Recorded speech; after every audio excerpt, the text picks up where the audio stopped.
नमस्कार दोस्तों, स्वागत है आप सभी का आपके अपने चैनल वेदादर्शनम पर। और आज की इस क्लास में हम पढ़ने वाले हैं छंद शास्त्र का भाग 2, जिसके अंदर वंशज, तुरत विलंबित, भुजंग पर्यात और पुष्पिताग्रा छंद से संबंधित 25 प्रश्न हल करने वाले हैं। चलिए शुरू करते हैं। हमारा पहला प्रश्न, जतौ तु वंशस्त मुदीरितं जरौ अस्मिन् लक्षणे जरौ इति पदेन कौ गणो अभिप्रेतौ स्तः।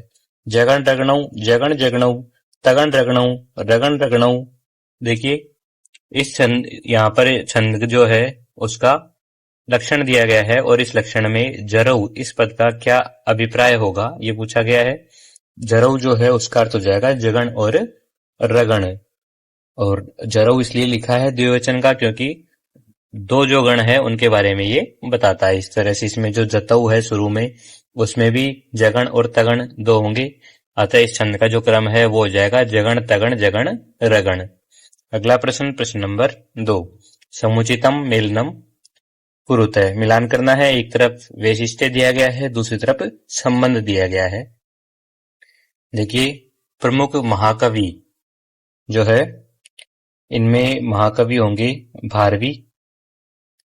प्रमुख महाकाव्य जो है वो हो जाएगा किरातार्जुनीयम, प्रयोग कौशलम ये हो जाएगा सिद्धहस्त इति क्षेमेंद्र, और विषयावसर हो जाएगा राजनीति वर्णन। आचार्य क्षेमेंद्र जो है उन्होंने अपने ग्रंथ सुवृत तिलकम जो है उसमें स्पष्ट किया है कि महाकवि भारवी जो है वो वंशज छंद के प्रयोग में अत्यंत निपुण अर्थात सिद्धहस्त हुए। और भारवी ने अपने महाकाव्य किरातार्जुनीयम के प्रथम सर्ग में राजनीति के गंभीर और कूटनीतिक प्रसंगों के वर्णन हेतु इसी छंद का आश्रय लिया गया है। ये जो सारे कथन थे वो वंशस्थ छंद के लिए हैं, ध्यान रखिएगा। ठीक है, कौन से छंद के लिए? वंशस्थ के लिए।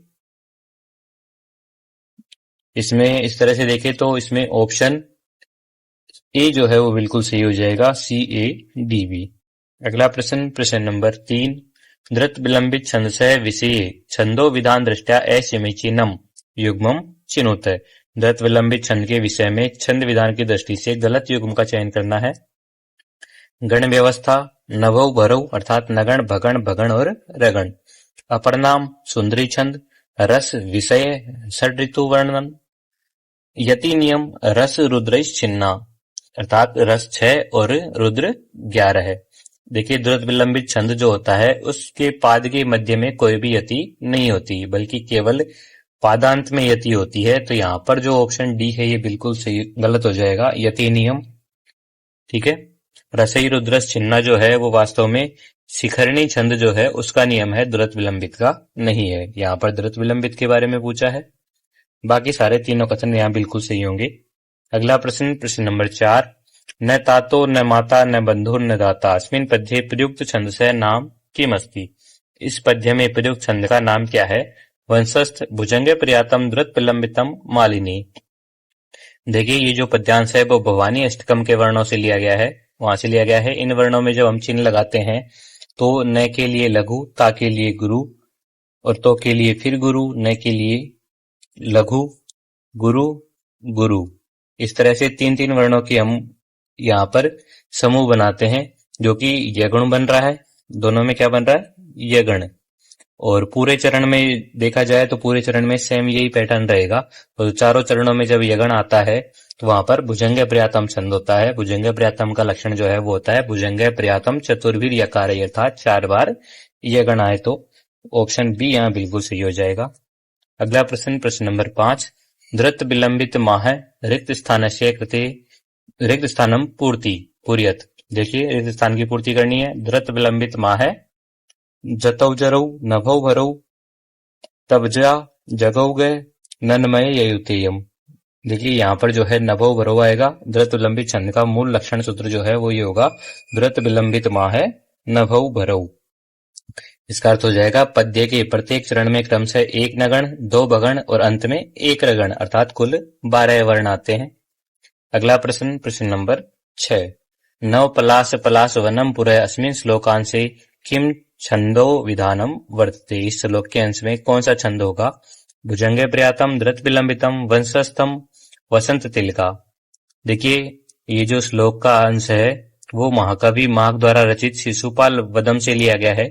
इसके वर्णों को देखते हैं तो देखिए सबसे पहले लघु, फिर लघु, फिर लघु, तीनों वर्ण लघु होंगे तो ये नगण हो जाएगा। इसके बाद में गुरु, लघु, लघु, ये हो जाएगा भगण। तो इस तरह से नभौ भरौ, ये जो नियम है ये बिल्कुल सही हो रहा है यहाँ पर, जो कि दुरत विलंबित का है, तो ऑप्शन बी यहाँ बिल्कुल सही हो जाएगा। अगला प्रश्न, प्रश्न नंबर 7। भुजंग प्रियात छंद से प्रतिचरणम यगण है कतिवारम प्रयुक्त है भवति। भुजंग प्रियात छंद में प्रत्येक चरण में यगण कितनी बार प्रयुक्त होता है? द्विवारम, त्रिवारम, चतुर्वारम, पंचवारम। देखिए भुजंग प्रियात छंद की जो मूल परिभाषा है वो है भुजंग प्रियातम चतुर्विध यकारी, अर्थात प्रत्येक चरण में 4 बार यगण आता है। यगण अर्थात लघु, गुरु, गुरु, तो यहाँ पर 4 बार आता है। ऑप्शन सी बिल्कुल सही हो जाएगा।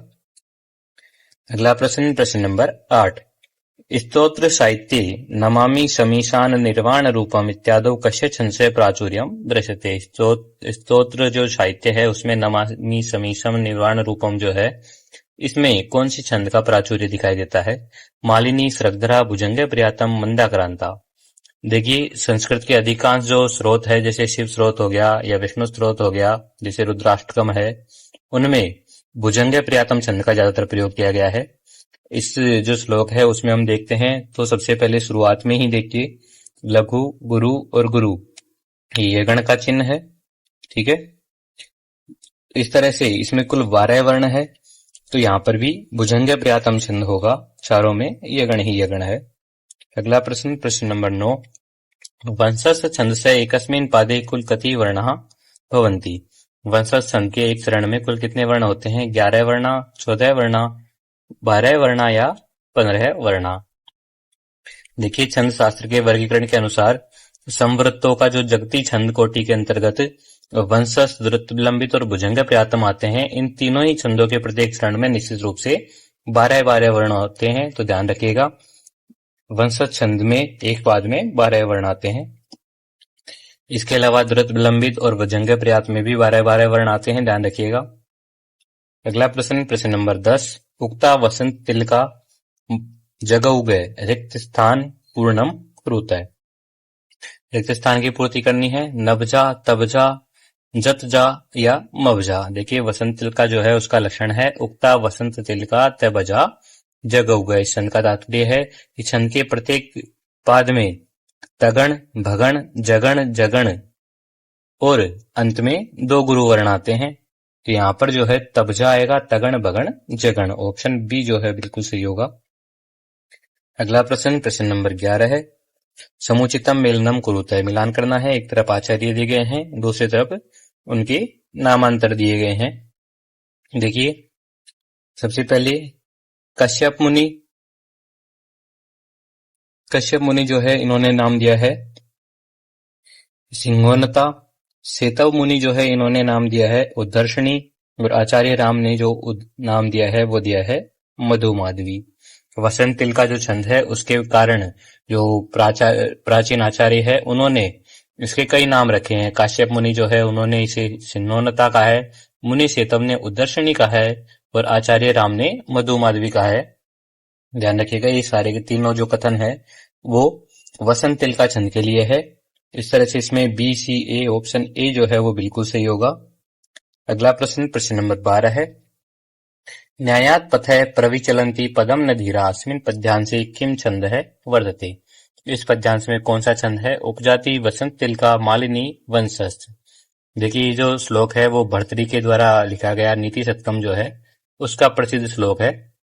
इसमें हम वर्ण गिनते हैं तो कुल 14 वर्ण आते हैं, और इसमें जो शुरू में अगर हम गण देखते हैं तो गुरु, गुरु, लघु जो कि तगण है, तो तगण से शुरू हो और 14 वर्ण आए, और अंत में भी देखें तो यहाँ पर 2 गुरु आ रहे हैं, तो अंत में 2 गुरु आए तो वो वसंत तिल का छंद होगा। ऑप्शन बी यहाँ बिल्कुल सही हो जाएगा। अगला प्रश्न, प्रश्न नंबर 13 है। वसंत तिल का छंदसी प्रति चरणम यति व्यवस्था खत्म होती। वसंत तिल का छंद में प्रत्येक चरण में यति व्यवस्था किस तरह होती है? रस रुद्रई 6-11, अंबुदी रसनगई 4-6-7, अष्ट षडवर्णई 8-7, भोगी 2 कई 8 और 7। देखिए वसंत तिलका जो है वो एक समृद्ध छंद है जिसके प्रत्येक पाद में 14 वर्ण होते हैं और इस छंद को पढ़ते समय पहली यति जो है वो 8वें वर्ण पर और दूसरी यति जो है वो चरण के अंत में अर्थात अगले 6 वर्णों पर होती है। इस तरह से यहाँ पर 8 और 6 ऑप्शन सी जो है वो बिल्कुल सही होगा, अष्ट षड वर्णई। अगला प्रश्न नंबर 14 है। आचार्य क्षेमेन्द्रानुसारं वीर रौद्र रसयो प्रयोगे कतमं वृत्तम सर्वश्रेष्ठम मतम। आचार्य क्षेमेन्द्र के अनुसार वीर और रुद्र रस के प्रयोग में कौन सा छंद सर्वश्रेष्ठ माना गया है? शालिनी, वसंत तिलका, धृत विलंबितम, रथोदता। देखिए जो क्षेमेन्द्र है उन्होंने सुव्रत तिलक में स्पष्ट कहा है कि राजाओं के शौर्य, वीर रस और रौद्र रस के ओजस्वी वर्णनों के लिए वसंत तिलका जो छंद है उसका प्रयोग काव्य सौंदर्य को बढ़ाता है। तो यहाँ पर वसंत तिलका बिल्कुल सही होगा, ऑप्शन बी। अगला प्रश्न नंबर 15 है। वसंत तिलका छंद से प्रभावे प्रयोगे कै संस्कृत कवि सिद्ध हस्त स्वीक्रियते। वसंत तिलका छंद के प्रभाव के लिए कौन से संस्कृत कवि सिद्ध हस्त माने जाते हैं? माघ, रत्नाकर है, कालिदास है, भारवी। देखिए संस्कृत साहित्य के जो आलोचनात्मक ग्रंथ है उनके अनुसार महाकवि रत्नाकर जो है उनको वसंत तिलका छंद के विन्यास और उसके प्रयोग के लिए सिद्धहस्त माना गया है। तो यहाँ पर ऑप्शन बी बिल्कुल सही हो जाएगा, रत्नाकर। अगला प्रश्न नंबर 16 है। नन्मययुतेयं मालिनी भोगी लोके यस्मिन् लक्षणे भोगी इति पदेन का संख्या सूचते। इस लक्षण में भोगी जो है इस पद से कौन सी संख्या सूचित होती है? सप्त, अष्ट, षट या द्वादश। देखिए ये जो लक्षण है वो मालिनी छंद का है और इसमें जो भोगी शब्द आया है उस भोगी का अर्थ होता है सर्प और शास्त्र जो है उनमें 8 प्रकार के प्रधान नाग जो है अर्थात सर्प जो है वो माने गए हैं। इस प्रकार भोगी का जो अर्थ है वो 8 होता है और यहाँ पर लोक आया है, लोक जो है उसका अर्थ होता है 7, लोक 7 होते हैं। यहाँ पर ऑप्शन बी बिल्कुल सही होगा, भोगी का अर्थ क्या हो जाएगा? अष्ट। अगला प्रश्न नंबर 17 है। मालिनी संशय प्रति चरणम का गण व्यवस्था निर्धारिता अस्ति। मालिनी छंद में प्रत्येक चरण में कौन सी गण व्यवस्था निर्धारित है? नन्मय, मगण, भगण, नगण, तगण, तगण और गुरु गुरु। यगण, मगण, नगण, सगण, भगण, लगन और लघु और गुरु। मगण, सगण, जगण, सगण, तगण, तगण और एक गुरु। देखिए जो लक्षण है उसके सूत्र में शुरू में ही हम देखते हैं नन्मययुतेयम आता है अर्थात प्रत्येक पाद में क्रम से 2 नगण आते हैं शुरू में, फिर 1 मगण और अंत में 2 यगण आते हैं जो कि ऑप्शन ए में दिया गया है। तो ऑप्शन ए बिल्कुल सही हो जाएगा, 2 नगण, 1 मगण, 2 यगण। उसके अलावा विकल्प बी जो है ये जो है मंदाक्रांता छंद का होगा, विकल्प सी जो है वो शिखरणी का होगा और विकल्प डी जो है वो शार्दूल विक्रीडित का होगा। अगला प्रश्न नंबर 18 है। मालिनी छंद से प्रयोगी संस्कृत साहित्य कै महाकवि सर्वोत्कृष्ट है मन्यते। मालिनी छंद के प्रयोग में संस्कृत साहित्य के कौन से महाकवि सर्वोत्कृष्ट माने जाते हैं? भारवी, बहुभूति, माघ, कालिदास।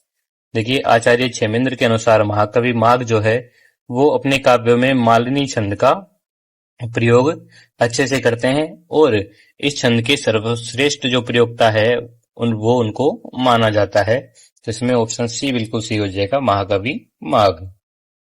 अगला प्रश्न नंबर 19। सरसीज मनुविद्धम शैले नापिरम्यम तस्मिन् पद्ये किम छंद है वर्तते। इस पद्य में कौन सा छंद होगा? मालिनी, वसंत तिलका, शिखरणी, मंदाक्रांता।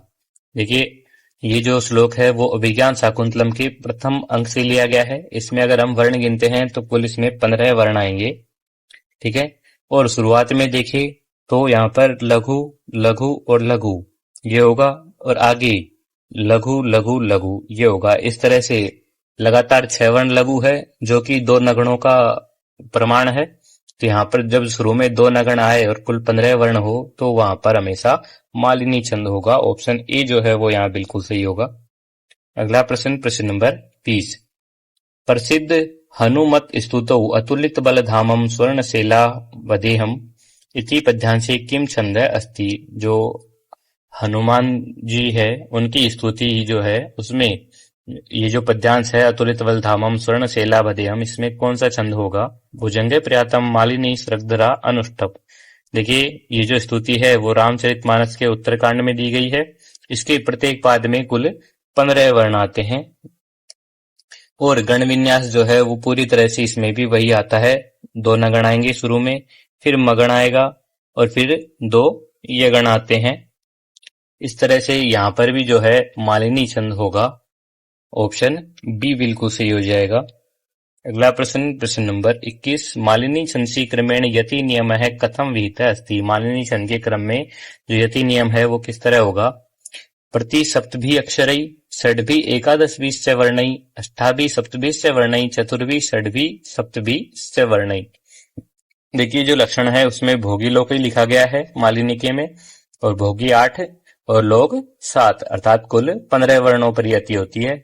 इस तरह से यहाँ पर ऑप्शन सी जो है वो बिल्कुल सही हो जाएगा, अष्टभी सप्तभी वर्णई। उसके अलावा षड्भी और एकादशभी वर्णई दिया गया है ऑप्शन बी में, यहाँ पर शिखरणी छंद में होती है ये। और ऑप्शन डी में चतुर्भी षड्भी सप्तभी वर्ण दिया गया है जो कि मंदाक्रांता में होती है। अगला प्रश्न नंबर 22। पुष्पिताग्रा छंद से विषम चरणेषु कति वर्णः केचय गणा भवन्ति। पुष्पिताग्रा छंद के विषम चरणों में, विषम चरण होते हैं प्रथम और तृतीय, उनमें कितने वर्ण होते हैं और कौन कौन से गण होते हैं। 12 वर्णा नगण नगण ड्रगण यगण, 13 वर्णा नगण नगण जगण ड्रगण और गुरु, 12 वर्णा नगण नगण मगण और यगण, 13 वर्णा नगण नगण रगण यगण और गुरु। देखिए पुष्पिताग्रा जो है वो एक अर्ध समृद्ध छंद है। इसके लक्षण में लिखा गया है विषमे सो जगऊ समय स भरऊ लस्य। इसके विषम अर्थात जो पहले और तीसरे चरण है उनमें कुल 12 वर्ण होते हैं जिनका क्रम होता है नगण नगण रगण और यगण, जो कि ऑप्शन ए में दिया गया है। तो यहाँ ऑप्शन ए बिल्कुल सही हो जाएगा। अगला प्रश्न नंबर 23। पुष्पिताग्रा छंद से समचरणेषु छंदो विधानम किम वर्तते। 12 वर्ण नगण नगण रगण यगण, 13 वर्ण नगण नगण जगण रगण गुरु, 11 वर्ण सगण सगण जगण और गुरु, 19 वर्ण मगण सगण जगण सगण तगण तगण और गुरु। देखिए अर्ध समृद्ध छंद होने के कारण पुष्पिताग्रा के जो समचरण है दूसरा और चौथा पाद, उनके नियम अलग है विषम से। इसके प्रत्येक समचरण में कुल 13 वर्ण होते हैं और उनका जो क्रम है वो होता है नगण नगण जगण रगण और अंत में एक गुरु, जो कि ऑप्शन बी में दिया गया है। तो ऑप्शन बी यहाँ बिल्कुल सही हो जाएगा। अगला प्रश्न नंबर 24। समुचितम मेलनम कुरुतः। मिलान करना है पाद का प्रकार और वर्ण की गण व्यवस्था। एक तरफ विषम पाद दिया गया है, एक तरफ समपाद दिया गया है। 13 और 12 वर्ण है, तो ये जो है वो पुष्पिताग्रा छंद के बारे में है, ध्यान रखिएगा। पुष्पिताग्रा जो छंद है उसमें विषम पाद जो होते हैं पहला और तीसरा पाद, उनमें हमेशा 12 वर्ण होते हैं और जो गण व्यवस्था है वो नगण नगण रगण और यगण होती है। समपाद अर्थात दूसरे और चौथे चरण में 13 वर्ण होते हैं, नगण नगण जगण रगण और गुरु, ये गण व्यवस्था होती है। तो इस तरह से यहाँ पर बी ए ऑप्शन बी में है, तो ऑप्शन बी यहाँ बिल्कुल सही हो जाएगा। अगला प्रश्न नंबर 25। क्व वयम क्व प्रोक्षण मथो मृगशावै समेधितो जनः अत्र किम छन्दः प्रयुक्तम्। वियोगिनी अपरवक्त्रम पुष्पिताग्रा मालिनी। देखिए अभिज्ञान शाकुंतलम के दूसरे अंक का ये श्लोक है। इसमें जो है पुष्पिताग्रा छंद होगा, क्योंकि जब हम पहले चरण के वर्ण गिनते हैं तो वो 12 वर्ण है, और जब दूसरे चरण के वर्ण गिनते हैं तो वहां 13 वर्ण आते हैं, और 12-13 वर्णों का जो संतुलन है वो केवल पुष्पिताग्रा छंद में होता है। ऑप्शन सी बिल्कुल सही हो जाएगा यहाँ। अगला प्रश्न, चलिए प्रश्न कंप्लीट हो चुके हैं 25 प्रश्न। वीडियो कैसी लगी कमेंट करके जरूर बताइएगा, लाइक शेयर सब्सक्राइब जरूर कीजिएगा, और इसके जो प्रश्न हैं उनको हल करने के लिए डिस्क्रिप्शन में जो लिंक दिया गया है उससे टेलीग्राम चैनल को जरूर ज्वाइन कीजिएगा। मिलते हैं अगली क्लास में, तब तक के लिए धन्यवाद। जय तु संस्कृतम, जय तु भारतम।